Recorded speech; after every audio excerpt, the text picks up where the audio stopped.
नमस्कार, city post live में आपका स्वागत है। मैं अभिनव कुमार आपके साथ। चुनावी मौसम है, ऐसे में सरगर्मियां बढ़ी हुई हैं और क्यों ना हो, ये तो लाजमी है क्योंकि चुनाव का दौर चल रहा है। कई मुद्दे हैं, कई मुद्दों पे बात करने के लिए आज हमारे साथ है बीजेपी के प्रखर प्रवक्ता अजीत चौधरी जी। सर, सिटी पोस्ट लाइव में आपका स्वागत है। धन्यवाद। सबसे पहला सवाल, तेज प्रताप यादव को जान से मारने की धमकी देगी तो कितना हानि पहुंचाएगा इस चुनावी दौर में उनके लिए? देखिए, पहली तो ये बहुत ही दुखद है। राजनीति तो अपने अनुसार चलता रहता है, लेकिन राजनीति में दुश्मनी नहीं होनी चाहिए। दुश्मनी का कहीं कोई स्थान नहीं है और जो भी ये सुन रहे हैं ये अच्छी बात नहीं है।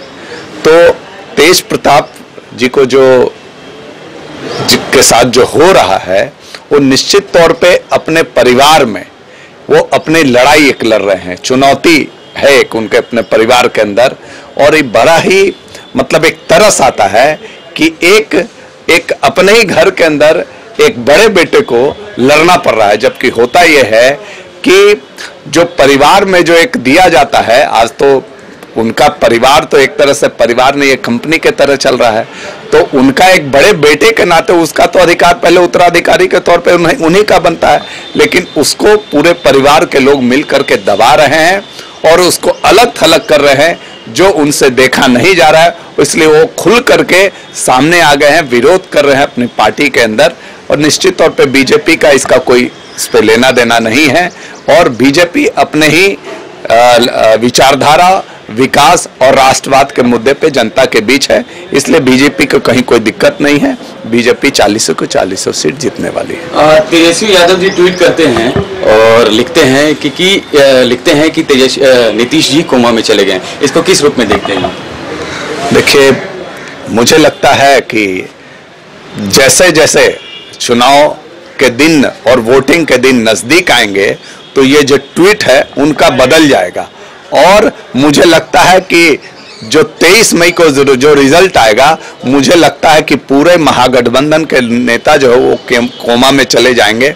उनके पास कहीं कोई जगह नहीं बचेगा और कहीं वो चेहरा नहीं दिखा सकते हैं उनका। चूंकि ये जान जाइए कि जो एनडीए के उम्मीदवार हैं वो 40 सीट पे जीतने वाले हैं, तो इसलिए वो अपने कार्यकर्ताओं को इस तरह का ट्वीट करके अपने खुश करने के लिए वो काम करते रहते हैं। सर, एक आखिरी सवाल, महागठबंधन में आरजेडी ने भाकपा माले को एक ही सीट दिया है, वो भी आरा से दिया है, पाटलिपुत्र से नहीं दिया है, तो कहीं ना कहीं आरजेडी एक सेफ गेम खेलना चाह रही है।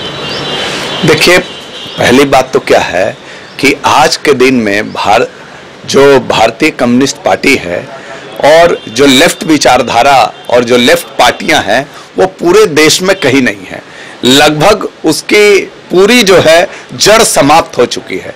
उसका जो जड़ था वो पश्चिम बंगाल था, थोड़ा बहुत केरल में बचा हुआ है, तो वो और त्रिपुरा था, वो सब धीरे धीरे सब जगह समाप्त हो रहा है। इसलिए वो बिल्कुल ही निराधार है कि अगर उन्होंने कहीं कुछ लगता है आरजेडी को कि आरा में वो चुनौती दे पाएंगे हमारे भारतीय जनता पार्टी के उम्मीदवार को, तो बिल्कुल ही बेकार की बात है। वहाँ की जो जनता है वो पूरी तरीके से आर के सिन्हा जी को स्वीकार कर चुके, उनके विकास की रोशनी को देख चुकी है। जो उन्होंने जो विकास किया इन 5 सालों में वह भी पूरे आरा की जनता जानती है। और जो नरेंद्र मोदी जी का प्रभाव है और नरेंद्र मोदी जी का राष्ट्रवाद और जो सुरक्षा है राष्ट्र का, वो एक मुद्दा जो है बहुत बड़ा है। इसलिए जनता, आरा की जनता उसमें जो है फंसने वाली नहीं है। महागठबंधन में पूरी तरह से एनडीए के साथ है और एनडीए को ही अपने वोट देने वाली है। एक आखिरी सवाल सर, एनडीए कितना तैयार है और इस बार क्या उम्मीदें लगाई जा रही है सर ओवरऑल?